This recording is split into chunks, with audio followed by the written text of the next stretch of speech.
નમસ્કાર, હું પ્રવીણ પેટા ચૂંટણીની તમામ અપડેટ સાથે ફરીથી હાજર છીએ। પહેલા તો એ નજર કરીએ કે અત્યાર સુધીની અપડેટ શું કહે છે। 8 બેઠક પર પેટા ચૂંટણીનું મતદાન ચાલી રહ્યું છે અને 8 બેઠક પર ધીરે ધીરે આંકડાઓ પણ વધી રહ્યા છે। પેટા ચૂંટણીનું મતદાન પૂર્ણ થવા આડે હવે 2 કલાક બાકી છે। 4 વાગ્યા 6 વાગ્યા સુધી મતદાન થશે। 5 વાગ્યા સુધી સામાન્ય મતદારો મતદાન કરી શકશે અને 5 થી 6 આ 1 કલાક જે છે કોરોનાથી સંક્રમિત મતદારો પણ મતદાન કરી શકશે। લોકશાહીનો પર્વ છે, કોરોના સંક્રમણ છે તો કોરોનાના દર્દીઓ માટે પણ 1 કલાક ફાળવાયો છે। 3 વાગ્યા સુધીનું 47.78% મતદાન છે। ઓવરઓલ સરેરાશ અબડાસામાં 46.94, મોરબીમાં 40.38% મતદાન, કપરાડામાં 54.19%, લીંબડીમાં 46.40% મતદાન। આ 3 વાગ્યા સુધીના આંકડા છે। ધારીમાં 33.70% અને ગઢડામાં 38.97% મતદાન 3 વાગ્યા સુધીમાં નોંધાયું છે। જ્યારે ડાંગમાં 66.24%, જે ડાંગ જેને આદિવાસી બેલ્ટ ગણાય છે તે ડાંગમાં 66% થી વધુ મતદાન। 2 કલાક બાકી છે। 5 વાગ્યા સુધી સામાન્ય મતદારો મતદાન કરી શકશે। કોરોના કાળમાં જે સંક્રમિત થયા કોરોનાથી તે 5 થી 6 સુધી 1 કલાક મતદાન કરી શકશે। 6 વાગ્યા બાદ ટોટલ આંકડાઓ આવશે, પરંતુ ધારી, ગઢડા જ્યાં મતદારોમાં નિરસતા જોવા મળી, અત્યાર સુધી ઈવીએમ બંધ થયાની 1-2 ફરિયાદ છે, ટેકનિકલ ખામીની પણ ફરિયાદ છે। ભજીયા પાર્ટી ન કરવા દેતા મતદાનનો બહિષ્કાર કરવો એ પણ સમાચાર હતા। વિડીયો આવ્યો, વિડીયો પર પણ રાજકારણ ગરમાયું। તો 4 વાગ્યા સુધીના આંકડા છે। 2 કલાક બાકી। વાત લીંબડીની બોગસ વોટિંગ થયાનો આક્ષેપ થયો છે, ત્યારે કોંગ્રેસના ઉમેદવાર ચેતન ખાચરે બોગસ વોટિંગ થયું હોવાનો આક્ષેપ કર્યો અને તેવા ગામોમાં જ્યાં બોગસ વોટિંગ થયું છે ત્યાં ફરી મતદાન કરવાની માંગ કરી। લીંબડીના પ્રાંત અધિકારી હર્ષવર્ધન સોલંકી સામે પણ રજૂઆત કરી, વિડીયો અને પુરાવા સાથે સમગ્ર બાબતે રજૂઆત કરી છે। લીંબડી બેઠક પર બેંસજાડ ગામમાં બોગસ વોટિંગ થઈ રહ્યાનો ચેતન ખાચરે આરોપ લગાવ્યો। બોગસ મતદાનના આક્ષેપ પર પ્રાંત અધિકારી હર્ષવર્ધનસિંહ સોલંકીએ નિવેદન આપતા કહ્યું કે કોંગ્રેસના ઉમેદવારની રજૂઆત સાંભળી નિરાકરણ લવાશે। તપાસ બાદ સમસ્યાનું નિરાકરણ લાવ્યા છીએ અને બૂથ મુદ્દે એજન્ટો ટકરાયા હોવાનું પણ સામે આવ્યું। તો લીંબડીમાં માહોલ ગરમ છે, બોગસ વોટિંગનો આક્ષેપ।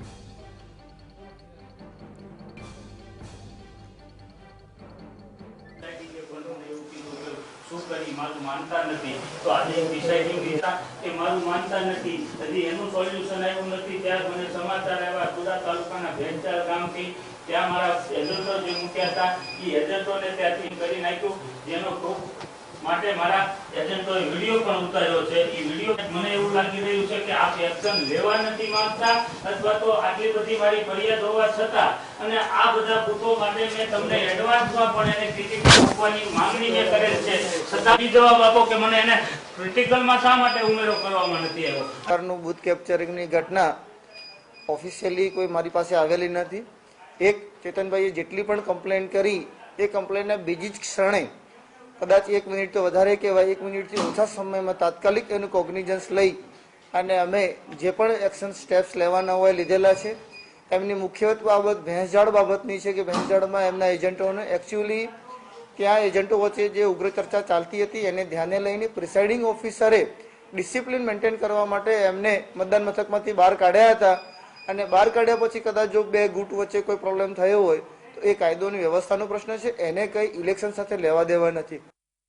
સહયોગી કિશન જોડાશે ગ્રાઉન્ડ ઝીરોથી। કિશન, બૂથ કેપ્ચરિંગનો આક્ષેપ એક તરફ ખુદ ઉમેદવાર ચેતન ખાચરે લગાવ્યો, બીજી તરફ જવાબ પણ પ્રાંત અધિકારીનો સાંભળ્યો, પણ કેટલા ગામ છે અને વર્તમાન પરિસ્થિતિ શું છે? જે માંગ છે એ આધારે માંગ સામે જવાબ તો સાંભળી લીધો, પણ શક્યતા છે કે સોલ્યુશન આવી ગયું? ચૂંટણીમાં જ્યારે પણ ચૂંટણીઓ યોજાતી હોય છે ત્યારે અધિકારીઓ છે તે મોટા પ્રમાણમાં સરકારી જવાબો આપવાનું પસંદ કરતા હોય છે। કોંગ્રેસના ઉમેદવારે આક્ષેપો લગાવ્યા કે 2 થી 3 ગામની અંદર બોગસ વોટિંગ છે તે બોગસ વોટિંગ થયું છે। જોકે અધિકારીઓએ લેખિત ફરિયાદ ન મળ્યા હોવાનું એક પોતાનું કારણ બતાવ્યું। જો કે ચેતન ખાચર ખુદ પોતે તાલુકા સેવા સદન આવ્યા હતા, તો લેખિતમાં ફરિયાદ આપતા અધિકારીઓ કહ્યું કે અમે આ સમગ્ર મામલે તપાસ કરી છે, આવા કોઈ પણ પ્રકારના છે તે બોગસ વોટિંગની ફરિયાદો અમને નીચલા લેવલથી નથી મળી એમ કહીએ ને આક્ષેપોને ફગાવ્યા. જોકે ચેતન ખાચર પોતે અહીં આવી પહોંચ્યા હતા ને પણ તેઓ તાલુકા સેવા સદન ખાતે બેઠા છે અને અધિકારીઓ પાસે જે આ સમગ્ર મામલો છે તેને લઈ અને રીવોટિંગની માંગ કરી રહ્યા છે. હાલ તેઓ ચૂંટણીનું મેદાન મૂકી વોટિંગ મૂકી અને તાલુકા સેવા સદન ખાતે પોતાનો ડેરો માંડ્યો છે.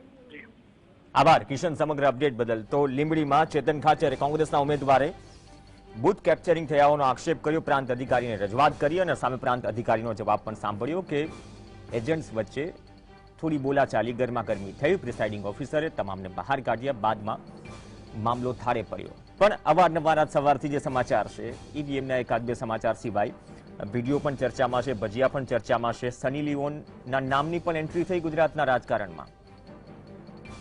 જે મુદ્દાઓની ચર્ચા 1.5 મહિના સુધી થતી હતી તેનાથી કંઈક અલગ જ મુદ્દાઓ આજ સવારથી ચર્ચાઈ રહ્યા છે. ડોક્ટર યજ્ઞેશ દવે, પ્રશાંત ગઢવી, મહેશ પંડ્યા આપણી સાથે છે. પ્રશાંતભાઈ, આજ સવારે એક સવાલ કર્યો હતો પેનલમાં કે અત્યારે બે સ્થિતિ છે. જો એક તો મતદાન થઈ રહ્યો છે, તમે ધારી અને ગઢડાની વાત કરો, આંકડામાં નિરસતા દેખાઈ રહી છે. તેના અલગ અલગ કારણો પણ હોઈ શકે. ડાંગ બેલ્ટ છે, આમ આપણે આદિવાસી બેલ્ટ ગણીએ છીએ. આ પહેલા પણ મેં કહ્યું હતું કે ગ્રામ્ય વિસ્તાર અને ડાંગમાં જે પ્રમાણે મતદાન થાય છે કારણો અલગ અલગ હોય. પણ ડાંગની કમ્પેરિઝનમાં, અન્ય બેઠકોની કમ્પેરિઝનમાં તમે ધારી અને ગઢડામાં 4 વાગ્યા સુધીમાં જો આ નિરસતાપૂર્ણ આંકડો દેખાતો હોય ગઈ ચૂંટણીની કમ્પેરિઝનમાં, તો પરિબળો જવાબદાર છે, લોકોમાં નિરસતા છે ચૂંટણીને લઈને કોવિડમાં, કે પછી પોતાના કામમાં વ્યસ્ત? બે ત્રણ વસ્તુ છે. હમણાં અમે ચર્ચા કરતા હતા કે ધારી અને ગઢડાનો જે બેલ્ટ છે એના મેક્સિમમ લોકો સુરતમાં રહે છે, કાં તો બીજે ક્યાંય વસે છે. સ્થાનિક બહુ ઓછા છે. એટલે સ્થાનિક મતદારો જે હોય એમાં પણ ઉંમરલાયક આ તે બધા કાઢી નાખો તો એ લોકો એક સ્પેશિયલ આજની ચૂંટણી માટે ટ્રાવેલ ન કરે. જનરલ ઇલેક્શન હોય આપણું આજે ગુજરાતનું 182 સીટનું હોય તો જાહેર રજા હોય. એટલે જાહેર રજામાં લોકો બે રીતે કે ભાઈ ચલો એ બાને ઘરવાળાને મળી લઈએ અને મતદાન કરી આવીએ અને ગામડે રહી આવીએ. પણ હીરા ઉદ્યોગ પણ ફૂલ પ્લેજમાં ક્યાં ચાલુ થયો છે? મે બી ગામડે હશે. પણ હીરા ઉદ્યોગ ફૂલ પ્લેજમાં નથી, એની મંદીની ચર્ચા આપણે બે તો ઘણીવાર કરેલી છે, બરાબર છે. તો શું થયું? એ મોટો મુદ્દો છે, એ અત્યારે મુદ્દો છે. એ મુદ્દો નથી ચર્ચાતો તો સની લિયોન ક્યાંથી પિક્ચરમાં આવી પાછી? આમાં હીરાની વાત કરો ને. એટલે એ ઓવરઓલ મુદ્દાકીય રાજનીતિ નથી, મુસદ્દાની રાજનીતિ છે. અને ધારી ગઢડામાં તકલીફ છે. હવે જો ધારી ગઢડાના ઉદાહરણમાં તમે આપણે પહેલા દિવસથી ચર્ચા કરીએ છીએ, ઉમરાળાની એપીએમસી બંધ છે, ખેડૂતોને પાક વીમોના પ્રશ્નો છે.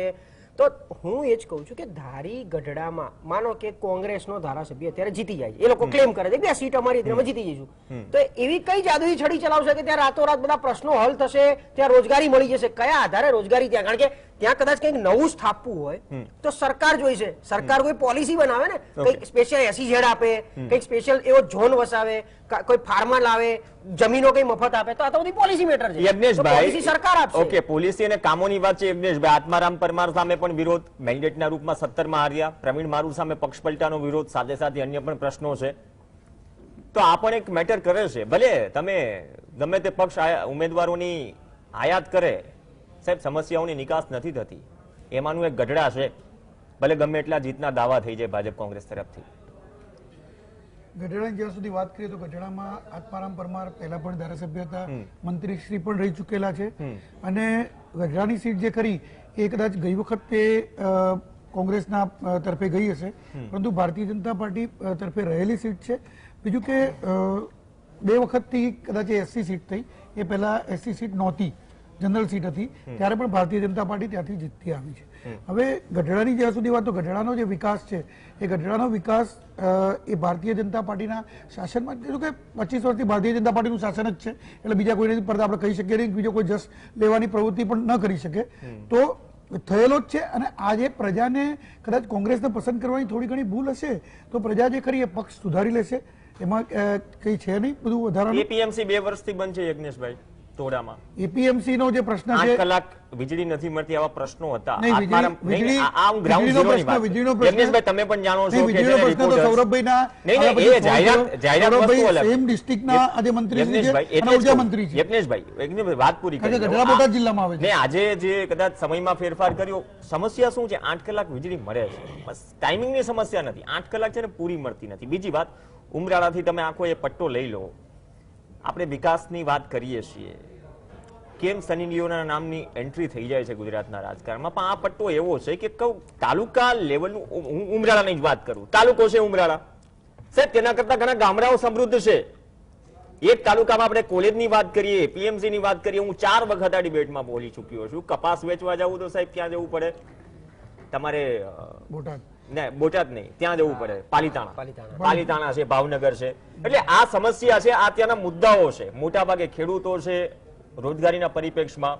એટલે કઈ રીતે આ પટ્ટાનો આ પટ્ટો વંચિત રહ્યો? ભારતીબેન શિયાળ પણ કેન્દ્રમાં ગયા, કેન્દ્રની ટીમમાં. કેમ આ વચ્ચેનો પોર્શન જે પોકેટ છે, એ પોકેટ ગમે એવા તમે ભાજપમાંથી ચૂંટાય કે કોંગ્રેસમાંથી ચૂંટાય, આની પરિસ્થિતિ કે તસવીર બદલી નથી.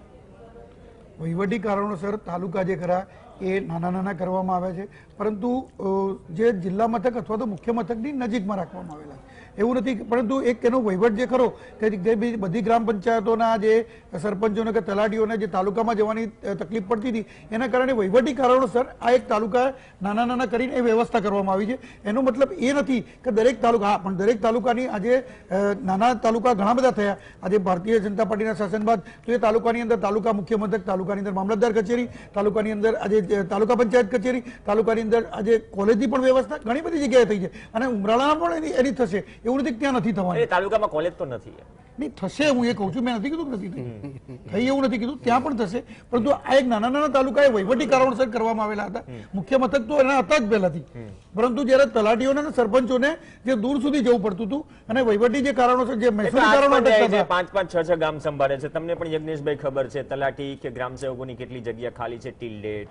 તો 40% જગ્યા અમદાવાદ જિલ્લામાં ખાલી હોય તો આપણે ક્યાં ઉમરાળાનું ઉદાહરણ આપીએ છીએ? મહેશ પંડ્યા આપણી સાથે છે. મહેશભાઈ, યજ્ઞેશભાઈ બહુ ખેલદિલીથી સ્વીકાર્યું કે નથી, ચલો કોલેજ ભવિષ્યમાં થશે. ઉમરાળા ધારીમાં જે નીરસ મતદાન છે, જો ઉમરાળામાં ચલો આપણે ઓવરઓલ ગઢડા જ લઈ લઈએ, લાસ્ટ ટાઈમ આત્મારામ પરમાર હાર્યા. સમસ્યા એ પણ હતી કે સ્થાનિક મુદ્દાઓ જેને છે ને, હું એમ નથી કહેતો અંડર એસ્ટિમેટ કરે છે, બંને પક્ષ સમજે છે કે સ્થાનિક મુદ્દાઓનું સમસ્યાઓ સળંગ જે ચાલે છે એનું શું મહત્વ છે મતદારોના માઇન્ડસેટ પર. પણ ઓવરઓલ અંડર એસ્ટિમેટ કરવા જાહેર સભાઓમાં, તેની જગ્યાએ એકબીજા પર આક્ષેપ કરવા, જેમ કે આજે સની લિયોની અને ભજીયા આવ્યા. એટલે એ વસ્તુ પણ અસર કરશે ને યાર. પ્રજા થાકી છે, એક કારણ એ પણ છે કે ભાઈ પરિસ્થિતિ ખરાબ છે, ઉછીના લઈને લોકશાહીનું પર્વ ઉજવી રહ્યા છીએ. એ થયું ને. પરીક્ષા ફરીથી આ પરીક્ષા બહુ મોટી અગ્નિ પરીક્ષા છે જનતાની અને બંને પક્ષોની પણ. બિલકુલ. એટલે જ્યારે પર્વ ઉજવતા હોઈએ ને તો પર્વમાં તમારા જોડે નવા કપડાં હોય, પૈસા હોય, મીઠાઈ હોય તો પર્વ ઉજવવાની મજા આવે. પણ અત્યારે આ મહામારીમાં 2 ટંકના રોટલા ના મળતા હોય, 2-3 વિડીયોમાં જોયું સવારથી. હા, એટલે કેટલાક લોકો જોડે છે એ જે વિડીયોમાં જોયું એમાં આપણે પડતા નથી, કારણ કે આપણી જોડે હાલ પુરાવા નથી. પણ ઘણી વખતે પુરાવાની જરૂર નથી હોતું અને ઘણી વખતે આંખે દેખાય સાચું પણ ના હોય, અને એટલે એમાં પડવા નથી માંગતો. પણ આજે લોકો મુશ્કેલીમાં તો છે, અને કોરોના મહામારીએ ઘણી મુશ્કેલીમાં આર્થિક રીતે પણ નાખ્યા છે, અને કુદરતી આફતો પણ આવી, એમાં ખેડૂતોને પણ નુકસાની થયું, અને એમાં આવી ચૂંટણીઓ આવી પડે એટલે લોકોને એ પણ બીક લાગે. એક તો મુશ્કેલીમાં છે, બીજી બાજુ આ કોરોના, એક બાજુ સરકારે જેમ કે stay at home, stay safe, વારંવાર હાથ ધો, સેનિટાઈઝ કરો, જરૂરિયાત ના હોય તો બહાર ના નીકળો. પણ તમે જેવી સિચ્યુએશનનું નિર્માણ કર્યું છે, પરિસ્થિતિનું નિર્માણ કર્યું છે કે મારે ફરજિયાત મત આપવા જવું પડે, અને વૃદ્ધો ઘરની બહાર ના નીકળો, આ બધું કરો, પણ વૃદ્ધોને પણ બહાર નીકળવું પડે. અને હું તો અપીલ કરું છું આજે, કારણ કે ચૂંટણી આવી જ ગઈ છે તો પછી મતદાન કરવું જોઈએ, કારણ કે પર્વ છે એટલે એમાં કરવું જ જોઈએ, એમાં કોઈ બેમત નથી. પણ સવાલ એ થાય કે આવી રીતે શું આવી પડેલી કે આવી ચૂંટણી તો વધારે પડતી લાવે. આપણે કોઈનું મોત થયું નથી, કોઈ બીમાર નહોતું, અને આવી 8 ચૂંટણીઓ આવી ગઈ. આ તો બહુ ખરાબ કહેવાય. એટલે મતદારોએ તો એવું છે ને, અમુક નેતાઓનો અંતરાત્મા બીમાર પડી ગયો. હા, એટલે છેલ્લી ઘડીએ જે ગુંગળામણ થાય છે, અંતરાત્મા બીમાર છે ને, રાજ્યસભા પહેલા જ પડે છે, ભૂતકાળમાં પણ પડ્યો છે, 2 વખત પડ્યો. આ સવાલ છે ને વારંવાર જનતા કરશે, માધ્યમ તરીકે અમારી જવાબદારી પણ છે, કેમ કે અમે પણ સરકાર છીએ ને. આજે યજ્ઞેશભાઈ હોય, પ્રશાંતભાઈ હોય, કે ચાહે વિપક્ષના કોઈ પણ નેતા હોય, એ પણ ટેક્સ પેયર છે, આપણી સરકાર છે, અને ઓબ્વિયસલી સરકાર સામે સવાલ થાય, સરકારને સવાલ થાય, તમામ નેતાઓને સવાલ થાય. તો એ અંતરાત્મા વાળી વાત છે સાહેબ. હવે કયો અંતરાત્મા આવી પરિસ્થિતિમાં પરમિશન આપે? એ સવાલ છે કે મારા પૈસા મને ખાવા નથી મળતું 2 ટાઈમનું, મારા ધંધા માટે નથી મળતું, અને મારા પૈસાનો દુરુપયોગ આવી ખાલી ચૂંટણીઓમાં શું કામ કરવો? કેમ આવી ચૂંટણીઓની જરૂર પડી આપણે? આ તો આવશ્યક હતું જ નહીં, બરાબર. અને જેની ચૂંટણીઓ કરવાની છે 3 પેટા ચૂંટણીઓ એ તો હજુ ઊભી જ છે, એ તો થઈ જ નથી. એ પછી તમારું દ્વારકાની હોય કે પછી મોટા હરફની હોય કે પછી એની તો થઈ જ નથી. અને ચોથી સુપ્રીમ કોર્ટમાં લટકે છે, જેની નલ એન્ડ વ્હાઇટ જાહેર થઈ છે એની તો થઈ જ નથી, 4 તો બાકી જ છે. અને આ વધારાની ક્યાંથી આવી પડી? એટલે એ પ્રજા પણ સમજે છે કે ભાઈ હવે અમારા માથે બસ તમે જે કઈ કરો તે ગુંગળામણ થઈ કે લેતી દેતી થઈ કે વિડીયો આયા ખોટા સાચા છે, પણ તમે જે લીલાઓ કરો છો અને લીલાઓનું પરિણામ અમારે ભોગવવાનું, આ પણ પ્રજા જોવે છે અને એ પણ કરશે. અને બીજી બાજુ નેગેટિવ અસર એ પણ પડી કે પ્રજા ક્યારેક આક્રોશમાં વોટ આપે કે ના અમે પણ તમને બતાવી દઈએ, પણ બીજી બાજુ એમ થાય છે કે તમે એમ નચાવો છો, ચાલો અમારે વોટ નથી આપવો. આવી પણ એક માનસિકતા છે. જ્યાં નથી ઓછું મતદાન થયું છે ત્યાં છે બિલકુલ. અને એટલા માટે જ કેવું અપીલ કરવી પડે છે અહીંયાથી કે ભાઈ તમે મતદાન આપવા જાઓ ને, તમારો આક્રોશ છે એ મતદાન દ્વારા વ્યક્ત કરો તમે, અને તો જ તમે લોકશાહીના એક ભાગ છો અને તમે ભારતના નાગરિક છો. ઓકે પ્રશાંતભાઈ, સવારે એ સવાલ રિપીટ કર્યો હતો કે કોઈ ઉછીના લઈને જે લોકશાહીનો પર્વ ઉજવી રહ્યા, એટલે આમ ઘણી વખત તહેવાર ઉછીના લઈને ઉજવે છે, એ આપણી પરંપરા છે. એ ઘણી વખત થાય. બે પક્ષમાં કહું છું, બે સંદર્ભમાં કહું છું. એક તરફ ધારાસભ્યો છે, નેતાઓ છે, એક તરફ આમ જનતા છે. કાલે તમે હતા ને પીપલી લાઈવનું ઉદાહરણ આપ્યું. મોંઘવારીની ચર્ચા પણ બહુ મોસ્ટ ઓફ ગુંજી નથી, મોંઘવારીના મુદ્દા પણ ગુંજ્યા નથી પ્રચારમાં સાહેબ.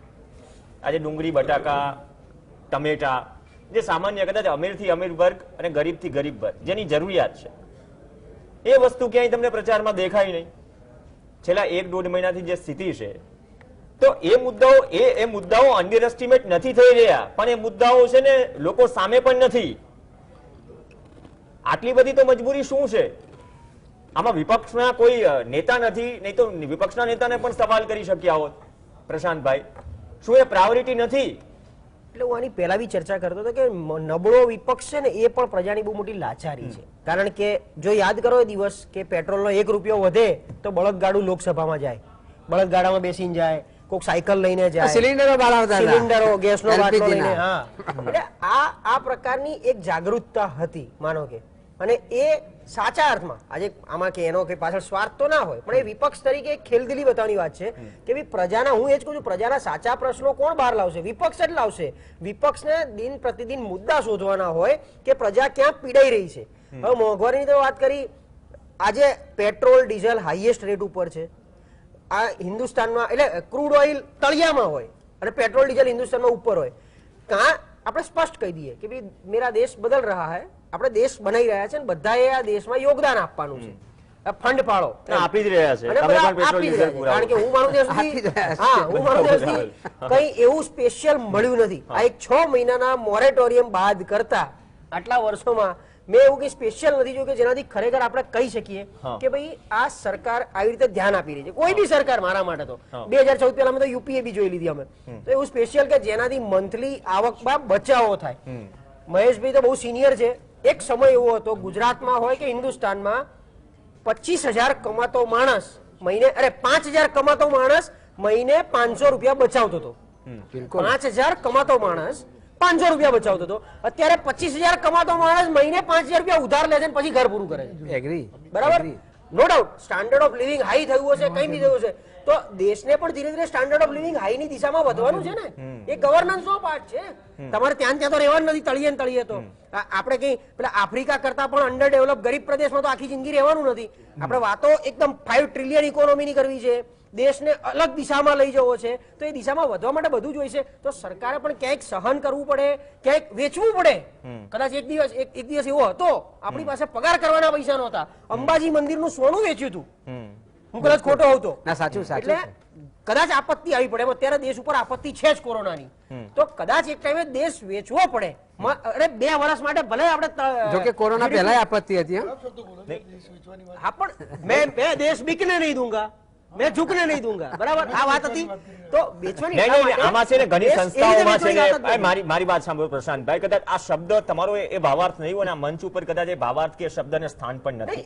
પણ પ્રશાંતભાઈ 5%, 10%, તમે પ્રવીણભાઈ તમારા ઘરે ખરાબ પરિસ્થિતિ ઊભી થાય તો આપણે નહીં કહેતા કે હું દેવું કરીને પણ આ કરીશ. તો અત્યારે દેશના એક એક નાગરિકને ઉભો કરવાનો છે. બધા તળિયે જતા રહ્યા છે, તો ઉભા કરવા માટે સરકારે જ એ બૂસ્ટઅપ મારવું પડશે ને. સરકારે કંઈક રસ્તા કાઢવા પડશે. એ રસ્તો કરો. એના માટે કદાચ 2 વર્ષ જીડીપી નેગેટિવ જાય તો ભલે જાય, પછી ઉભા થઈ જઈશું. પણ એક સમૂહ, આપણે સુફિયાની વાતો આપણે જ કરીએ છીએ સ્ટેજ ઉપરથી, એક દેશ, આપણે બધા એક છીએ, હિન્દુત્વ, આ તે, તો આ બધામાં સરકાર તરફથી એક ટેકાની બહુ મોટી આશા હતી કોરોના પછી, જે અત્યારે કઈ દેખાતી નથી. એમાં પાછી પેટા ચૂંટણી આવી ગઈ. હવે પેટા ચૂંટણી આવે, હવે 8 ઉપર પાછા આવી જઈએ, તો પેટા ચૂંટણી આવે એટલે આચારસંહિતા આવે. એક તો માંડ કામ થતા હોય નાના મોટા, આ 8 જગ્યાએ, એમાં આચારસંહિતા આવી જાય એટલે 1.5 મહિના માટે પાછું એ કામ લંબાય. તો આ બધી પરિસ્થિતિનો ધ્યાન રાખી અને પછી અને સરકાર ને વિપક્ષ એટલો તો સમન્વય કરવો પડશે કે આ બધાની વચ્ચે લોકો હેરાન થઈ રહ્યા છે. તો લોકોની હેરાનગતિ મંજૂર છે અને આપણે રાજકારણ કરવું જ છે, તો પછી એક બહુ મોટું સેન્ટિમેન્ટ છે. પહેલા તો નિમિષ શાહ, કોંગ્રેસના પ્રવક્તા, આવકારું છું, પણ યજ્ઞેશભાઈ એ પણ રિએક્શન લઈ લો. એક થોડો ગુસ્સો છે. હું એ કોઈ એક પક્ષની વાત નથી કરું. જે પરિસ્થિતિમાં ચૂંટણી થઈ રહી છે, ઇલેક્શન કમિશન માનીય સ્વાયત્ત સંસ્થા છે. વર્તમાનમાં કોંગ્રેસ આક્ષેપ લગાવશે, ભૂતકાળમાં તમે લગાવતા હતા, એ વાત જુદી છે. પણ જે પરિસ્થિતિમાં આપણે છીએ એ પરિસ્થિતિમાં તમે પણ સમજો છો કે સ્થિતિ શું છે. નોકરીઓમાંથી લોકો દૂર થયા છે, અડધા પગાર કપાયા છે, છટણી થઈ છે, આવક ઓછી બંધ થઈ છે. આ પરિસ્થિતિમાં ચૂંટણી છે, પ્રાથમિકતા શું હોવી જોઈએ? હું જ્યાં સુધી માનું છું ત્યાં સુધી જો કેન્દ્રની ચૂંટણી હોય અથવા તો રાજ્યની ચૂંટણી હોય, કોઈ બી એટલે લોકપ્રતિનિધિ ધારા અન્વયે કોઈ બી ચૂંટણી હોય, તો એ ચૂંટણી જનરલ ઇલેક્શન જેને શબ્દ વાપરીએ આપણે, તો એને જે કરવું એ ટૂંક સમય માટે આગું કે પાછું જે કરવું એ ચૂંટણી પર ઠેલી શકે છે. પરંતુ જે બાય ઇલેક્શન છે જેમાં 6 મહિનાની મુદતની મર્યાદા છે, એ 6 મહિનાની મુદતની મર્યાદા હોય એની અંદર કદાચ ફેરફાર નથી થઈ શકતા. એના કારણે ચૂંટણી પંચે આ નિર્ણય લીધો છે. કેમ લીધો છે એ મને પણ ખ્યાલ નથી, પરંતુ ચૂંટણી પંચે આ નિર્ણય લીધો હશે. પરંતુ જયારે ચૂંટણી પંચ નિર્ણય લે તો એ આપણે એનું પાલન કરવું અને એની જે ગાઈડલાઈન છે એ ગાઈડલાઈન મુજબ પાલન કરી ઇલેક્શન આવે છે અને એ પ્રમાણે અમુક નિયમો છે. આપણે જે સ્થાનિક સ્વરાજની ચૂંટણી 3 મહિના ઠેલાઈ ગઈ, એ જનરલ ઇલેક્શન મારી વાત હું એ જ કહું છું, એટલા માટે જ આવું છું. એટલે એમાં જે કારણ પણ અપાયું છે ને, કારણ પણ સરકારે આપ્યું છે. તમે જાણો છો શું સ્થિતિ છે, કારણ શું છે? કોરોના. એ હાલ એ પણ આ ઇલેક્શન જે કરવું એ જનરલ નથી. આ 6 મહિનાની મર્યાદા વાળું ઇલેક્શન છે જે આપણા લોકપ્રતિનિધિ દ્વારામાં લખેલું છે. યજ્ઞેશભાઈ એ છે, પણ એ કારણ પણ શું અપાયું છે? કારણ કોરોના છે, આપણે પણ જાણીએ છીએ. કરતા પણ જો એક બેઠક પર આટલા બધા બૂથ છે, જનરલ ઇલેક્શન લેટ પણ થઈ શકે છે અને વહેલું પણ થઈ શકે છે. ના, એ થઈ શકે, પણ કારણ શું અપાયું છે? કોરોના. મતલબ કે કોરોનાની સ્થિતિ ખરાબ છે. મારો વાત કહેવાનો મતલબ એમ છે, પ્રજા પણ સમજે છે, દરેક રાજકીય પક્ષ પણ સમજે છે. સમજીએ છીએ દરેક ઉમેદવારને ઉતરવું પડે, ભાઈ ચૂંટણી છે, હવે જાહેર થઈ ગઈ છે તો લડી લો. પણ એક વસ્તુ આપણે ક્યારે નિગ્લેક્ટ ન કરી શકીએ કે અત્યારે પરિસ્થિતિ જમીની સ્તર પર છે. આપણે દિલ્હીમાં બેઠા એમ્સના ડાયરેક્ટર કહે કે બીજી વેવ, ત્રીજી વેવ આવશે અને ખતરનાક હશે, એવો વિરોધ નથી.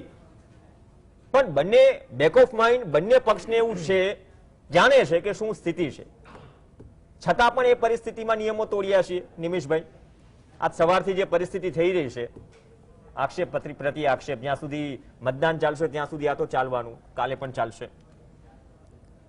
કોંગ્રેસ કોઈ વાતને સરકારી સત્તા હોય જે પણ શાસકીય પક્ષની, અને કોંગ્રેસના તે ભારતીય જનતા પાર્ટીના લોકો જ્યારે વિપક્ષમાં હતા ત્યારે એમને કોઈ વાત મૂકી અને આક્ષેપ પ્રતિ આક્ષેપની વાત કોંગ્રેસે ક્યારેય નથી કરી. એટલે ભારતીય જનતા પાર્ટીએ પોતાની માનસિકતા બદલવાની જરૂર છે કે કોંગ્રેસ કંઈક કહે તો કોઈ આક્ષેપ છે, પ્રતિ આક્ષેપ છે, એ વાત નથી. પ્રતિપક્ષમાં છીએ તો ચોક્કસ પ્રજાના પ્રશ્નોની વાત મૂકશું. નોટબંધીમાં આપણા દેશના એટર્ની જનરલે એવું કહ્યું કે 4 લાખથી 5 લાખ કરોડ આતંકવાદીઓ પાસે છે, 99.70% રકમ આવી ગઈ અને ખાલી 15-20 હજાર નોટો ના આવી, 15-20 હજાર કરોડ. એમાં એના કરતા વધારે તો ખર્ચો કર્યો, 25-30 હજાર ખર્ચો તો નવી નોટો છાપવામાં અને એ નોટોનો ભંડોળ લાવવા માટે વ્યાજમાં અને વહીવટમાં ખર્ચો થઈ ગયો. તો શું એ પૈસા ભારતીય જનતા પાર્ટી પાસે ગયા? લોકડાઉનમાં 500 જ્યારે કેસ હતા ઇન્ડિયામાં ત્યારે લોકડાઉન નાખવામાં આવ્યું અને જ્યારે 80 લાખ 75 લાખ કેસ થયા છે ત્યારે આપણે લોક પર્વના નામે ચૂંટણી કરીએ છીએ. Actually we should understand the calculation of Narendra Modi and Amit Shah. એમને રાજ્યસભામાં કોઈ પણ સંજોગોમાં પોતાની મેમ્બરશિપ વધારવી છે. એમને રાજ્યસભાના મેમ્બરો વધારવા છે. વિધાનસભાની ચૂંટણી આવે એના કરતા રાજ્યસભાની ચૂંટણી વખતે કોંગ્રેસના ધારાસભ્યોમાં તોડફોડ વધારે થાય છે, ખરીદ વેચાણ સંઘ ચાલુ થાય છે. તમે જોયું સોમા ગાંડાજીએ કહ્યું કે 10 કરોડ રૂપિયાની વાત કરી. આજે તમે જુઓ તો કરજણમાં એક જગ્યાએ ફરિયાદ થઈ પૈસા ગઈ. આજ સવારની એ જ ચર્ચા ચાલુ છે. ગઈકાલે અમિત ચાવડા કહે ફરિયાદ થઈ, જાણવા જોગ કરી છે નહીં. એમાં એવું છે, રજૂઆત કરી છે. હું તમને બહુ શું સ્પષ્ટ છે? કરું. પક્ષે ફોન કરીને પૂછ્યું, પહેલી ડિબેટમાં ચર્ચા થઈ ત્યારે અમિતભાઈ પરેશભાઈ એવું કહ્યું કે આપણે ચૂંટણી પંચને ફરિયાદ કરવા ગયા હતા. ચૂંટણી પંચે એમ કહ્યું કે અત્યારે સોમાભાઈ ગાંડાભાઈ ઉમેદવાર નથી, કે તમે એમની સામે ફરિયાદ આ અંગે ના કરી શકો. એ કરપ્શન ભ્રષ્ટાચારનો તમે કેસ કરી શકો, પણ તમે ચૂંટણી અંગેની એ ફરિયાદ ના કરી શકો. પણ ચોક્કસ અમે પોરમાં જે બન્યું, જે કરજણ વિધાનસભામાં જે ભારતીય જનતા પાર્ટીના કાર્યકરો સામાન્ય ગરીબ ગુજરાતની ગરીબ જનતાને જે પૈસા આપી અને ખરીદવાનો જે પ્રયાસ કર્યો, એક નંબર પર આપજોને નોટોનું જે વિતરણ કર્યું, એ અંગેની ફરિયાદ અમે કરી. કરી છે ફરિયાદ? હા, ચોક્કસ કરી. ટ્વિટર ઉપર તો જોયું, પણ ફરિયાદ તો કરી છે ને? હા, કરી. કોરોનાની મહામારી છે, આપણે જગન્નાથની યાત્રા નથી કાઢી શકતા, અંબાજીના ઉત્સવ આપણે પગપાળા સંઘ નથી મોકલી શકતા, પણ CR પાટીલ એ સભાઓને રેલીઓ કરી શકે છે.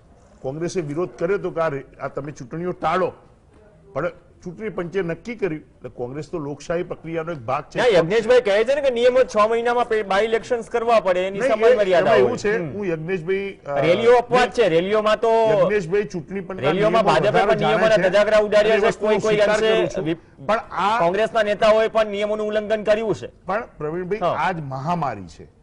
મહામારીના કેસમાં ઘણી બધી વસ્તુ એ લંબાઈ શકે છે. સમજો, એમાં કઈ સંવિધાન કે કાયદો અને વ્યવસ્થા નથી આવતા. ઓકે, સમજો, 1000 રૂપિયાનો તમે માસનો દંડ કરી શકતા હોય તો અમે કરી શકો. સરકારની ઈચ્છા શક્તિ હોવી જોઈએ. પણ ના કર્યું, હું એવું માનું છું કોર્ટે કહ્યું કે આ વખતે નિમિષભાઈ કોર્ટે કહ્યું કે જે ફૂટેજીસ આવ્યા, આપણે બ્રેક માટે રોકાયું, કોર્ટે કહ્યું પણ ખરા કે જે ફૂટેજીસ આવ્યા કાર્યવાહી થવી જોઈએ. હવે એ પણ જાણવા જેવો વિષય છે કે એ બાદ કાર્યવાહી કેટલે પહોંચી. હેડલાઇન પર નજર, બાદમાં ચર્ચા થવાની. Welcome back. દરેક અપડેટ સાથે પેટા ચૂંટણીની મતદાન પ્રક્રિયા ચાલી રહી છે. માત્ર અડધો કલાક બાકી છે સામાન્ય મતદારો માટે. 4:30 વાગ્યા છે. 5 વાગ્યા સુધી સામાન્ય મતદાતાઓ મતદાન કરી શકશે. આમ તો 6 વાગ્યા સુધી મતદાન છે, પરંતુ 5 થી 6 કોરોના સંક્રમિત દર્દીઓ મતદાન કરી શકશે. લોકશાહીનો સૌથી મોટો તહેવાર ઉજવી રહ્યા છે અને લોકશાહીના સૌથી મોટા તહેવારમાં ધારી હોય ગઢડા હોય, આ બંને જગ્યાએ થોડી મતદાનની ટકાવારી નિરસતા દર્શાવે છે. તેના અન્ય કારણો પણ છે. ડાંગમાં વધુ મતદાન થયું છે, મોરબીમાં પણ 40% આસપાસ મતદાન થયું છે, પણ આજ સવારથી જ વિવાદ અને આક્ષેપોની વણઝાર યથાવત છે. આ તમામ વણઝારો વચ્ચે દાવાઓની ક્યાં કમી છે? બંને પક્ષ કહી રહ્યા છે કે 8 બેઠક પર કબજો જમાવશે, પણ જનતાએ પોતાના મતાધિકારનો ઉપયોગ કર્યો. જીએસટીવી પણ અપીલ કરે છે, જેને પણ મતદાન નથી કર્યું, હજુ પણ સમય છે, લોકશાહીમાં પોતાના મતાધિકારનો ઉપયોગ કરો. નિમિષ શાહ, ડોક્ટર યજ્ઞેશ દવે આપણી સાથે છે. યજ્ઞેશભાઈ, ઘણી વાતો થઈ, ચલો નોટબંધી હજુ પીછો નથી છોડી રહી. નિમિષભાઈ જે રીતે વાત કરી, તો કોરોનાએ પણ હજી ક્યાં પીછો છોડ્યો છે? કોરોના છે જ, અને નિરસતા પણ દર્શાવે છે. જો ગઈ વખતનું બાય ઇલેક્શન અલગ વાત હતી. બાય ઇલેક્શનમાં બોધપાઠ પણ મળી ગયા અલ્પેશ ઠાકોર, ધવલસિંહ ઝાલાને.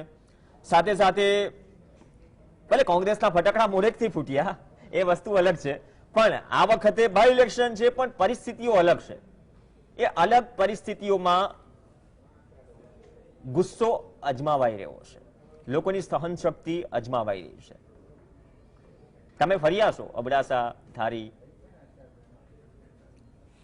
પ્રવીણભાઈ, જ્યાં સુધી વાત છે કે બાય ઇલેક્શનની, તો અત્યાર સુધીના તમે જેટલા પણ બાય ઇલેક્શન જોશો તો જનરલ ઇલેક્શન કરતા 10 થી 15% વોટિંગ ઓછું થતું, અને એ જ પ્રક્રિયા અત્યારે થઈ રહી છે.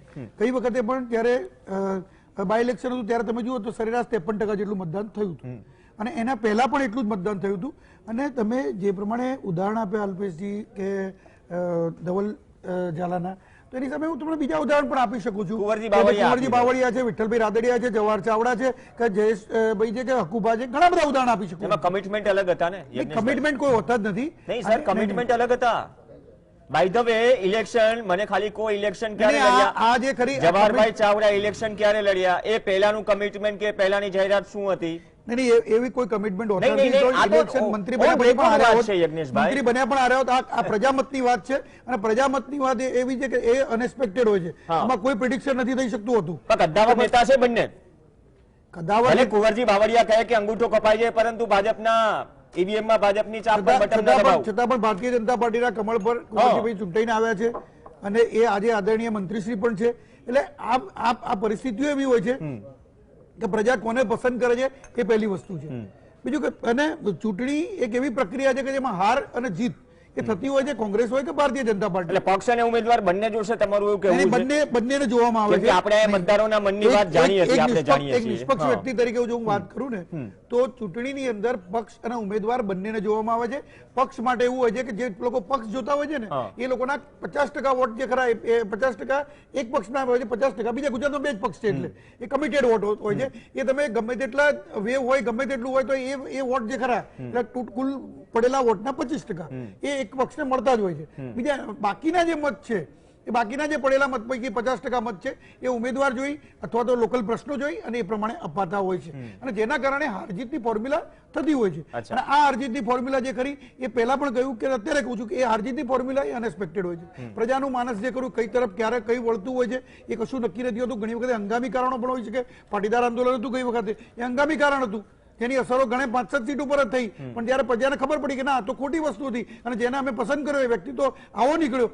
ઘણી બધી જે એટલે હાર્દિક પટેલની વાત કરું છું કે એ આવા બધા કારણોસર પણ આજે પ્રજાને પોતાની જે ખરું એ મત કઈક ખોટી જગ્યાએ ગયો છે એવું પણ તેમને લાગતું હોય છે અને એના કારણે પણ જે ખરું એ અમુક જ પર્સન્ટેજ છે જેના કારણે મત ફર્યા હતા અને જેના કારણે હારજીત થઈ હોય. અચ્છા, હારજીતનો સવાલ છે નિમિષભાઈ, આ જ વસ્તુ આવી તમારામાં પણ? જો આ વિડીયો ને બધી વસ્તુમાં આક્ષેપ થઈ રહ્યા છે, ફરિયાદો પણ થઈ રહી છે, એથી આગળ કંઈ થશે ખરા? કેમ કે આ છે ને લોકશાહીના વટાણા જો વેરાતા હોય એવો અનુભવ કરે જનતા, 6 વાગ્યા સુધી જે લોકો મતદાન કરવાના છે એવો અનુભવ કરે તો એ ઠીક નથી ને.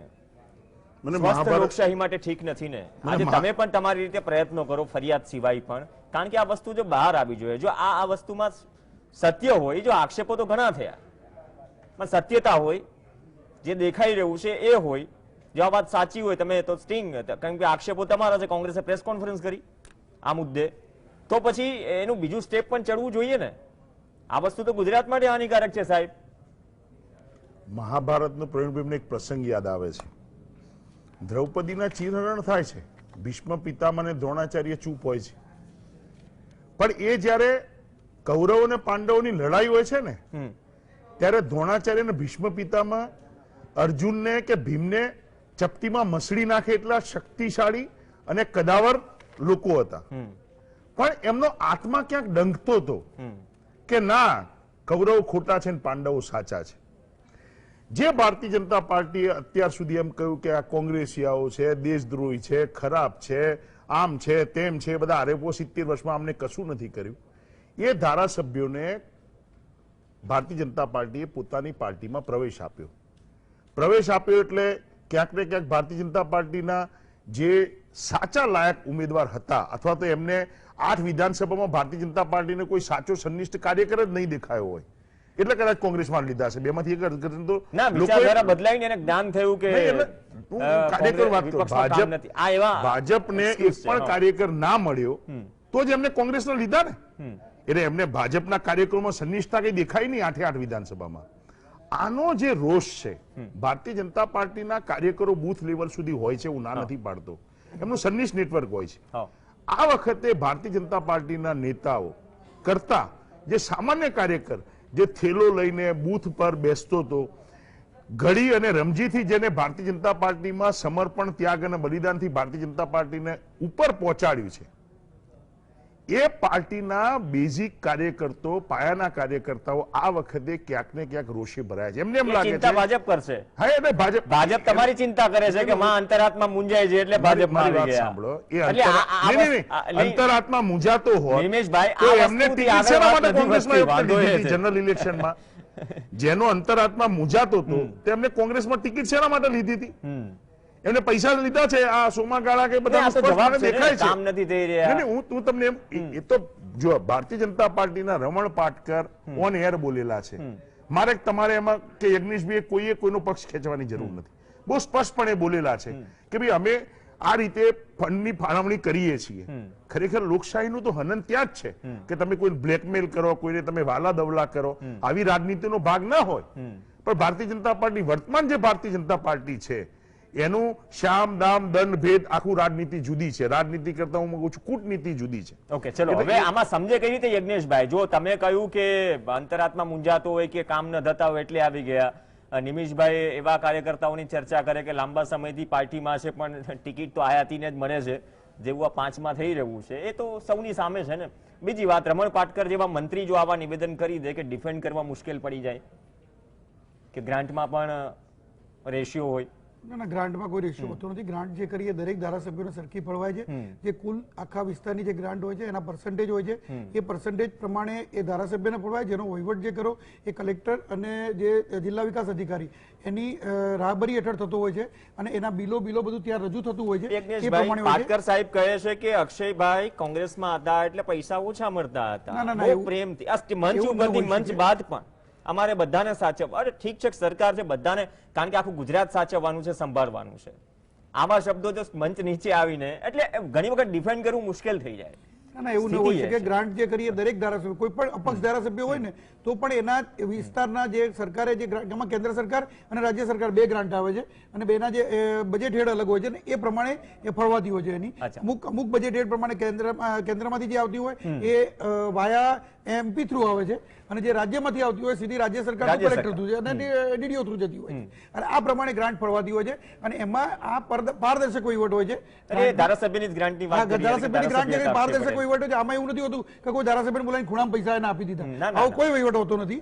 અને ધારાસભ્યની જે ગ્રાન્ટ કરે એનું ઓડિટ પણ થતું હોય છે અને ઓડિટ જે કરું એમાં જિલ્લા પંચાયત અને કલેક્ટર પણ હોય છે. એટલે એના ઓડિટ પ્રમાણે એના બિલો પ્રમાણે એનો વહીવટ થતો હોય છે. વિપક્ષના ધારાસભ્યોના કામ કેમ અટકે છે? કદાચ ભાજપમાં આવ્યા બાદ કારણો તો દર્શાવ્યા જ હશે ને, ભલે ઓનેર ન બોલે. એનું પણ એક કારણ છે, જો પ્રજાના કામો નથી થતા અટકે છે, એ પ્રાથમિકતા હોવી જોઈએ બંને પક્ષો. જે પક્ષમાં રહી અને વ્યક્તિ પ્રજાકીય કાર્યોની કરવામાં મૂંઝવણ અનુભવતા હોય અને એવા વ્યક્તિઓ જો એ પક્ષ છોડી અને સેવાની ભાવના સાથે જે જોડાયા છે આજે સમાજની અંદર, તો એ સેવાની ભાવના સાથે જોડાય તો જેવા એ પક્ષ છોડી અને જે એવો પક્ષ છે કે જે પક્ષ આજે સારી વિચારધારા વાળો છે, પરિવારવાદમાં માનતો નથી અને આજે કેડર બેઝ પાર્ટી છે, આવા પક્ષમાં જોડાઈ અને જે પોતાની સેવા ભાવનાને આગળ વેગ વધારવા માનતા હોય તો આવા લોકોને તમે પક્ષ પલટું શબ્દ ખોટી રીતે કહી શકો છો. પક્ષ પલટું, પક્ષ બદલ્યો તો ખરા. પક્ષ તો બદલે છે પરંતુ એવું નથી કે પક્ષ એમને બદલ્યો નથી, રાજીનામું આપી ચોક્કસ સમયે બદલાય છે પક્ષ. નિમેશભાઈ, મતલબ સેવા માટે આવે છે તો કદાચ કેડર બેઝ પાર્ટી છે તો શું સેવા નથી થઈ શકતી કોંગ્રેસમાં? વિપક્ષમાં રહીને સેવા ન કરી શકે? વિપક્ષનું કામ પણ સેવા કરવાનું છે, સત્તા પક્ષનું તો છે જ. તો શું જે વિપક્ષના ધારાસભ્યો છે 70 થી વધુ ધારાસભ્યો આપ્યા 2017માં, તો શું સેવા નથી કરી રહ્યા? યજ્ઞેશભાઈની વાતમાંથી તો એ જ વાત નીકળે છે. સેવાની લાગણીથી ચલો સત્તા પક્ષ સાથે હોય તો જ સેવા થાય. આ છે ને આ મુદ્દો આ બંને વસ્તુઓથી આગળ નથી વધતો કેમ કે બંને પક્ષ એકબીજાની ચિંતા બહુ વધુ કરે છે. ખાસ તો એવા કે જેને ટિકિટ નથી ચિંતા કરી હતી ને કે એમના પક્ષમાં જે બહારથી, તો અમારા પક્ષની વાત છોડો, કોંગ્રેસે પોતાની વિચાર કરવો જોઈએ કે આજે જે ધારાસભ્યો એમને છોડીને જતા રહે છે એવા ધારાસભ્યો ઉપર એમને મનોમંથન કરવું જોઈએ. અને જે નિમેશભાઈ છે કે જયરાજસિંહ છે કે હિમાંશુભાઈ છે, આવા લોકો જે ખરા જે પક્ષના સંનિષ્ઠ કાર્યકરો છે, આવા લોકોને ટિકિટ નહીં આપીને એવા લોકોને ટિકિટ કેમ આપવામાં આવે છે કે જેના કારણે કોંગ્રેસ તૂટે છે? એટલે પહેલા કોંગ્રેસે પોતાનું મનોમંથન કરવું જોઈએ કે અમારા સંનિષ્ઠ કાર્યકરોને અમે કેમ નથી સાચવતા, પછી કોંગ્રેસના કાર્યકરો કે કોંગ્રેસના પ્રવક્તાએ અને ભારતીય જનતા પાર્ટીની ચિંતા કરવી જોઈએ. પહેલા સ્વયંની ચિંતા કરો, પોતાનું ઘર સંભાળો, પછી બીજાની ચિંતા કરો. નિમેશભાઈ બહુ સારા કોમ્પ્લિમેન્ટ સાથે ગુગલી ફેંકી છે, ડિફેન્ડ કરશો કે લીવ? જો કોંગ્રેસમાં જે પણ લોકો રાજકીય પક્ષમાં જોડાય છે એ દરેકના ઉદ્દેશો જુદા હોય છે. કોંગ્રેસમાં કે ભારતીય જનતા પાર્ટી બંને પક્ષોમાં કદાચ આવું હશે. એક ઉદ્દેશ્ય લડવાનો તો હતો જ ને, 5 તો લડી રહ્યા છે સાહેબ. કોણ? આ 5 ધારાસભ્યો તો લડી રહ્યા છે, ઉદ્દેશ્ય તો હતો જ ને. તમને એવું જ કમિટમેન્ટની વાત નથી કરતો, દરેક કાર્યકરી વાત કરું છું.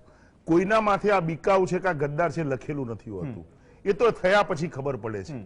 જો એ પહેલા ખબર પડતી હોત તો વિશ્વમાં કોઈ ક્રાઇમ જ ના હોય. એટલે ભારતીય જનતા પાર્ટી આ જે વાતો કરે છે એમની વાત સાથે હું સહમત છું, એમની વાત હશે સાચી હશે ક્યાંક, વાત હું એ કરું છું કે તમે પ્રજાને જો ખરેખર એ ભારતીય જનતા પાર્ટીના વિચારધારામાં એમને સહમતિ હતી તો એ વિધાનસભામાં બેસીને ભારતીય જનતા પાર્ટીની કોઈ વાતને અનુમોદન આપવું જોઈએ. એમાં કોઈ ગેરશિસ્ત નથી. એમને ભારતીય જનતા પાર્ટીના લોકોને એને સ્વીકાર્યું છે કે અમને ગ્રાન્ટ ઓછી મળે છે અને એવું મિનિસ્ટર બોલ્યા છે. ચાહે હવે યજ્ઞેશભાઈ સ્વીકારે ન સ્વીકારે જુદી વાત છે, પણ જો ક્યાંક તો જો એ સાચું હોય યજ્ઞેશભાઈ કે છે એ વાતને, તો તમે પ્રજાને શું ગેરમાર્ગે દોરવા માંગતા હતા? શું પ્રજાને તમે બ્લેકમેલ કરવા માંગતા હતા? પ્રજાને તમે ડરાવવા માંગતા હતા? પ્રજામાં તમે ભ્રમ પેદા કરવા માંગો છો? એ તો સાબિત થાય જ છે ને પ્રવીણભાઈ. વિપક્ષમાં જો ભાજપ હોય, મંત્રી આદિજાતિ મંત્રી, જો કોઈ તમારા આદિજાતિ મંત્રી હોત ને આ પ્રકારનું કોઈ સ્ટેટમેન્ટ આપ્યું હોત ને સાહેબ, ગામે ગામ બેનર લાગી ગયા હોત, આ ફરક હોત. હું તમને એ જ કહું છું. એ જ કહું છું. એ તમને કોમ્પ્લિમેન્ટ એટલે મેં કીધું ગુગલી ફેંકી છે યજ્ઞેશભાઈ. તમે બહુ પ્રેમથી ઉઠાવી પણ ખરા. મેં એનો મારી સમજથી જવાબ આપ્યો છે. મારો કહેવાનો મતલબ એમ છે કે લોકશાહીમાં અત્યારે આજે 30 કરોડ રૂપિયાનો 8 વિધાનસભામાં ખર્ચો થશે. શું ભારતીય જનતા પાર્ટી એના 7 વર્ષમાં ભેગા કરેલા 8,670 કરોડના નાણાંમાંથી એ 30 કરોડ ફાળવશે? આ પ્રજાનો પ્રશ્ન નથી. પ્રજાએ એમને ચૂંટીને મોકલ્યા હતા અને અત્યાર સુધી જે ભારતીય જનતા પાર્ટીના નેતાઓએ, કાર્યકરોએ, જે કોંગ્રેસના નેતાઓ એમની સામે જીત્યા ત્યારે અનાપ શનાપ આક્ષેપો, પ્રત્યાક્ષેપો કર્યા, એમને હવે એમને ખભે લઈને બેસાડવાના? એમની તકલીફ નહીં હોય? એમની મનનું દુઃખ નહીં હોય? કોંગ્રેસનો કાર્યકર તો વ્યથિત છે જ, હું ના પાડતો જ નથી. કોંગ્રેસના કાર્યકરને એમ થયું છે કે અમને છેતરીને ગયા, અમે જેને ખભે બેસાડીને ફેરવે એ અમને છેતરીને ગયો, અને એનો બદલો યજ્ઞેશભાઈને અમે 2 જણા આવીશું 10મી તારીખે અને જુઓ શું પરિણામ આવે છે. ગુજરાતની પ્રજા પરિપક્વ છે, મેચ્યોર છે. એને ખબર પડે છે કે 30 કરોડ રૂપિયાનો ખર્ચ શું કહેવાય. એમને એ પણ ખબર પડે છે કે ભારતીય જનતા પાર્ટી દર વર્ષે કંઈક લોલીપોપ લાવે છે, રોરો ફેરીની, ક્યાંક તો રિવરફ્રન્ટના નામની, ક્યાંક તો તમે સમજો કે આ બાજુ નર્મદા વિકાસની, પણ એ પછી બંધ થઈ જાય. રોરો ફેરીનું 7 વખત ઉદઘાટન, 6 વખત ઉદઘાટન થયું અને બંધ થઈ જાય છે. બરાબર. ધોલેરા સર પ્રોજેક્ટ જુઓ બંધ છે. ગિફ્ટ સિટીનું શું થયું? હજુ કઈ ઠેકાણું નથી. મેટ્રો ટ્રેન છેલ્લા 16 વર્ષથી હું સાંભળું છું કે આ metro train trial run I think શરૂ થઈ ગયું, પણ શરૂ કરો ને. થઈ ગયું ને. તમે આજે તેજસ ટ્રેન શરૂ થઈ, તેજસ ટ્રેન ને શરૂ કરી અને તેજસ ટ્રેન બંધ કરી દીધી કે ભાડા વધારે છે એટલે પ્રજાને પોસાતું નથી, એટલે ગ્રાહકો પેસેન્જર નહીં મળવાથી તેજસ ટ્રેન બંધ કરવી પડે. અમદાવાદની કોર્પોરેશનની ચૂંટણી આવે, આ મુદ્દાઓ લઈને જનતા સામે અમદાવાદની પ્રજા આ વખતે જે જવાબ આપશે, અને એટલા જ માટે હું માનું છું કે ભારતીય જનતા પાર્ટીને કોરોના કોર્પોરેશન ઇલેક્શનમાં સંક્રમણ થઈ જવાનો ડર છે અને વિધાનસભામાં ડર નથી ક્યાંક એમનો. ના કહ્યું ને કે ચલો મેઇન ઇલેક્શનમાં થોડું આગળ પાછળ થઈ શકે, પણ એક કારણ બહુ યુનિક છે. કારણ શું છે? કારણ કોરોના છે. હવે આમાં તો કોરોના ન થાય, 2 પ્રકારના કોરોના. ભારતીય જનતા પાર્ટીને જે સફળતા મળે એવું લાગે ત્યાં કોરોના. સોશિયલ મીડિયામાં કોઈ મજાક બનતી હોય તો મજાક પણ બહુ છે ને ગંભીર સંકેત હોય છે તમામ રાજકીય પક્ષોને કે એવું ના સમજો કે અમને કઈ ખબર નથી પડી રહી, સમજી રહ્યા છીએ, એ પ્રજા પર છોડી દઈએ. પણ યજ્ઞેશભાઈ એક વાત તો ક્લિયર છે ને એક કારણ તો માન્યું ને કે સ્થિતિ છે ખરાબ. અને હું પર્સનલી બહુ ઓનેસ્ટલી પૂછીશ કે તમે પણ ઓનેસ્ટલી જવાબ આપજો. બાકી બધી ચલો પાછળની બાય ઇલેક્શન્સ સાઈડ પર મૂકી દઈએ, રિઝલ્ટ સાઈડ પર મૂકી દઈએ, પણ આમાં ખરેખર બંને આ થોડો પોલિટિકલ સવાલ છે. જો સત્તા પક્ષ હંમેશા ડિફેન્ડરની ભૂમિકામાં હોય, બરાબર. તમે સીએમ રૂપાણી કહે છે કે નફો એટલો વકરો, પણ કોરોનાની સિચ્યુએશનમાં નોકરીઓની તકલીફ છે, આવકની તકલીફ છે, એવી સિચ્યુએશનમાં ચૂંટણી છે તો એની મતદારની સાયકોલોજી પર શું અસર પડે? અને એમાં પોલિટિકલ પાર્ટી તરીકે સત્તા પક્ષની પહેલી વાત તો એ કે ચેલેન્જ શું આ વખતે નવી છે કે વધી છે? વધી છે એ નક્કી છે ઓનેસ્ટલી. બાદમાં હું વિપક્ષ પાસે પણ જઈશ. ભારતીય જનતા પાર્ટી માટે ચૂંટણી એક બંધારણીય પ્રક્રિયા છે અને પ્રક્રિયામાંથી ભારતીય જનતા પાર્ટી પસાર થાય છે. ભારતીય જનતા પાર્ટી ક્યારેય ચૂંટણીને એવી જે પ્રમાણે કોંગ્રેસ હાઉ બનાવે છે કે કોંગ્રેસ પાસે જઈશ જે પ્રમાણે કોંગ્રેસ હાઉ બનાવે છે, આ વખતે સીડીઓ મૂકી, ગઈ વખતે મૂકી હતી કે કમલમમાંથી વ્યક્તિ નીકળે છે, નામ જાય છે, તેમ જાય છે, એવી અહેમદ પટેલે પ્રેસ કોન્ફરન્સ કરી, આ વખતે અમિતભાઈએ કરી, અને એની કોઈ ગઈ વખતની સીડીનું કોઈ ફળશ્રુતિ નહીં. અત્યાર સુધી કોઈ એના પુરાવા નથી આપ્યા. ચેલેન્જ કરી હતી છતાં પણ અહેમદભાઈ પુરાવા નથી આપી શક્યા. એટલે આ એક એમની ટેકનોલોજીકલ ટીમ છે કે જે આવી હલકા પ્રકારની પ્રવૃત્તિઓ કરે છે કે જે સાબિત થઈ શકતી નથી. પરંતુ એના કારણે પ્રમાણે એમને ફાયદો નથી થતો એ પણ એમને ખબર છે, પણ છતાં અમિત ચાવડા જેવા એક હું ચેલેન્જની વાત કરું છું, વિડિયો પર આવીશ, આવું એ જ કહું છું, વિડિયો પર આવીશ. ચેલેન્જ કઈ રીતે અલગ છે વાત કરતા? એક જેને કહેવાય કે સંનિષ્ઠ કાર્યકર પણ કોંગ્રેસના નેતા કહી શકાય અને ગુજરાતના પ્રમુખ કહી શકાય, એક જ માત્ર પ્રમુખ છે, બાકી તો કારોબારી તો છે નહીં. તો એ વ્યક્તિ આવી બધી સીડીઓ મૂકીને પોતાની જે ખરી એ વેલ્યુ ડાઉન કરે છે, 125 વર્ષ સુધી કોંગ્રેસની વેલ્યુ ડાઉન કરી રહ્યા છે. અને જે તમે વાત કરી કે ચૂંટણીની, તો ચૂંટણીમાં હમણાં એમને બહુ સરસ વાત કરી હતી કે ચૂંટણીની પ્રક્રિયા, પણ ચૂંટણીની જે કરી એ તાલુકા પંચાયત, જિલ્લા પંચાયત અને મ્યુનિસિપલ કોર્પોરેશન, સ્થાનિક સ્વરાજ્યની પાછી ચૂંટણી ઠેલવાની આજે રીટ કોણે કરી હતી? તો ગ્યાસુદ્દીનભાઈ શેખે કરી હતી. કોંગ્રેસના ધારાસભ્ય, મારો સવાલનો જવાબ નથી મળ્યો યજ્ઞેશભાઈ. મહામારીના કારણે આવું છે નિમેશભાઈ, આવું જે આખી પ્રક્રિયા જુદી છે યજ્ઞેશભાઈ. ભૂતકાળની ચૂંટણીઓ, તમામ ચૂંટણીઓ કરતા આ ચૂંટણી અલગ છે. હું એમ કહું છું એમાં કઈ રીતે આ પોલિટિકલ સવાલો તો સાહેબ બંધારણીય રીતે ભારતીય જનતા પાર્ટી આ ચૂંટણી લડે છે અને ભારતીય જનતા પાર્ટી બંધારણીય રીતે પોતાનું રિપોર્ટ કાર્ડ લઈ અને ચૂંટણીમાં ગયેલી છે. આમાં કોઈ ભારતીય જનતા પાર્ટી માટે અલગ રીતે નથી ચૂંટણી લડતી, અમારા માટે કશું અલગ નથી. અચ્છા, ચલો, રિપોર્ટ કાર્ડ લઈને જાય છે, પણ રેડ કાર્ડ ચર્ચામાં છે નિમિશભાઈ. રેડ કાર્ડમાં આગળ થાય, જો સાચું હોય તો બહુ ગંભીર આક્ષેપ છે. અને કીધું પણ ખરા યજ્ઞેશભાઈએ કે ચલો પ્રેસ કોન્ફરન્સ તો થઈ, આગળ શું કે માત્ર મુદ્દો જ ઉછળ્યો મતદાનના 1 દિવસ 2 દિવસ પહેલા. 7,000 તલાટીઓની ભરતી થવાની હોય અને 13 લાખ ફોર્મ ભારતમાં, ગુજરાતમાં ભરાય, એ ભાજપનું રેટ કાર્ડ બતાવે છે બેરોજગારીનું, યુવાનોનું. શિક્ષણમાં આજે સામાન્ય પ્રજાને, સામાન્ય બાળકને ભણવા મૂકવું હોય તો 10,000 થી ચાલુ કરીને 1 લાખ સુધીનું ડોનેશન, આખી જિંદગી મા બાપની શિક્ષણ માટે વપરાઈ જાય એટલું મોંઘું શિક્ષણ કરી નાખ્યું છે. 6,300 સ્કૂલો એમને બંધ કરી, બરાબર. પછી વાત આપણે એવી કરીએ કે મોંઘવારીની, તો અત્યારે મોંઘવારી કેટલી છે પ્રજા જાણે છે. ગામડાના પ્રશ્ન શું છે મોંઘવારીના? તો ખેડૂત ઉપર પહેલી વાર તો રાસાયણિક ખાતરો, પેસ્ટિસાઇડ ઉપર અને ઓજારો ઉપર આ ગવર્મેન્ટે વેટ લેવાનું, જીએસટી લેવાનું શરૂ કર્યું છે. ટ્રેક્ટર ઉપર આરટીઓ ટેક્સ લેવાય છે, જે કોંગ્રેસના ઇતિહાસમાં ક્યારે ખેત ઓજારો, રાસાયણિક એ વિરોધ હતો નિમેશભાઈ, એ મુદ્દો હતો, બહુ મોટો મુદ્દો હતો. સુધારા વધારા પણ થયા, કેટલા પ્રકારના સુધારા વધારા થયા, હજી શું જરૂર છે? એ હતો બહુ મોટો સવાલ હતો. જીએસટીમાં 500 કૃષિ ઓજારો પર જીએસટી બહુ મોટો મુદ્દો હતો, ન માત્ર ગુજરાતનો, દેશભરનો, વિશ્વ, ભારતનો છે. હા, એટલે પણ એમાં સુધારા વધારા પણ થયા. બાદમાં કયા કન્ક્લુઝન પર આવીએ છે કે અહીંયા શું આ ખેડૂતોનો મુદ્દો, એમએસપી ની વાત આવે છે. અત્યારે ટ્રેક્ટર ઉપર 28% જીએસટી લેવાય છે.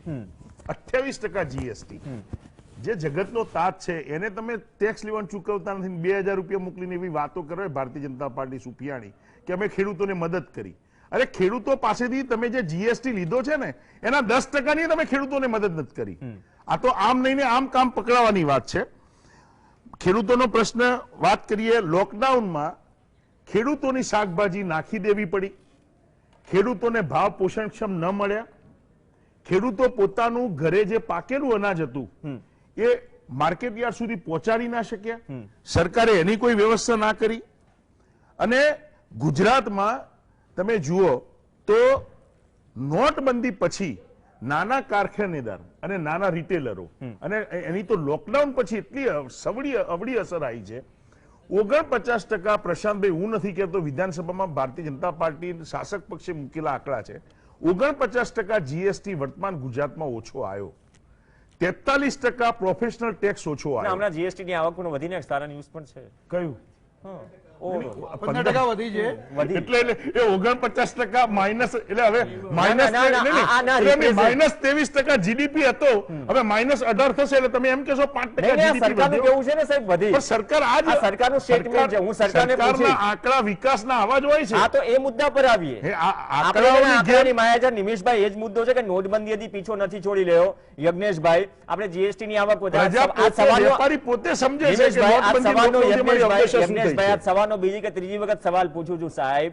1400 કદાચ કોઈ ઓપન બજારમાં, માર્કેટમાં જો મગફળીના ભાવ બોલાતા હોય, માર્કેટ ડાઉન થાય, એપીએમસીમાં લાઈનો લાગે, ટેકાનો ભાવ છે 1,055. કેમ સરકારે ટેકાના ભાવે ગયા વર્ષે ખરીદેલી મગફળી અત્યારે માર્કેટમાં ઉતારવી પડે છે? આ બહુ ગંભીર સવાલ છે. 25 કિલો અને 30 કિલો, 30 કિલોમાં 25 કિલો ભરવા માટે જે કદાચ સરકાર તરફથી મંજૂરી મળી, નાફેડનો પરિપત્ર કંઈક અલગ કહે છે. કદાચ આજ ઇલેક્શન ન હોત તો સમગ્ર ગુજરાતી મીડિયામાં એક અલગ હેડલાઇન સ્ટોરી હોત. એટલે આ પ્રશ્ન તો છે, એક તરફ મતદાન પ્રક્રિયા ચાલી રહી છે, એક તરફ પ્રશ્નો પણ બીજા ટ્રેક પર એની રીતે દોડી રહ્યા છે. કોરોના મહામારીના કારણે ઘણા બધા પ્રશ્નો આવ્યા અને સાથે સાથે અતિવૃષ્ટિ, આ બે પ્રશ્નો એવા ભેગા થયા કે જેના કારણે ખેતી ઉપર અસર પડી છે. એવું નથી ખેતી ઉપર અસર નથી પડી અને એવો કોઈ બચાવ પણ નથી, ખેતી ઉપર અસર નથી, પણ એની સામે આજે રાજ્ય સરકારે જે પગલાં લીધા, કેન્દ્ર સરકારે જે પગલાં લીધા, જેના કારણે આજે ગુજરાત પણ ટકી રહ્યું છે, ખેડૂત પણ ટકી રહ્યા છે. એની પાછળનું કારણ આ છે. ટકી રહ્યા છે પણ ભાવ નથી ટકી રહ્યા ને સાહેબ.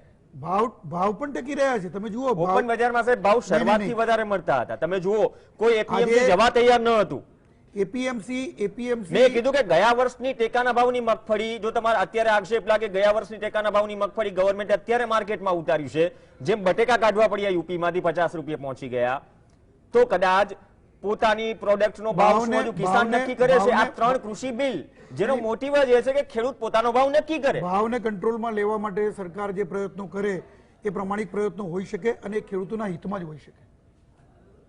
ચલો, હિતમાં કેટલા ભાવ છે અપેક્ષા રાખીએ કે યજ્ઞેશભાઈ વાત કરી એ રીતે આવનાર સમયમાં પરિસ્થિતિઓ બને અને પરિસ્થિતિઓ સાથે સાથે રાજકીય પરિસ્થિતિઓ પણ એવી બને કે પક્ષ જ્યારે સારી વાત હોય તો એકબીજાને સારી રીતે કોમ્પ્લિમેન્ટ કરે અને થોડીક સુધારવા જેવી બાબત હોય તો એ રીતે કોમ્પ્લિમેન્ટ કરે. આભાર યજ્ઞેશભાઈ ચર્ચામાં જોડાયા. એક છે ને બ્રેક માટે રોકાઈશું અને બ્રેક બાદ ચર્ચા યથાવત છે, કેમ કે હજુ 1 કલાક સુધી મતદાન ચાલશે.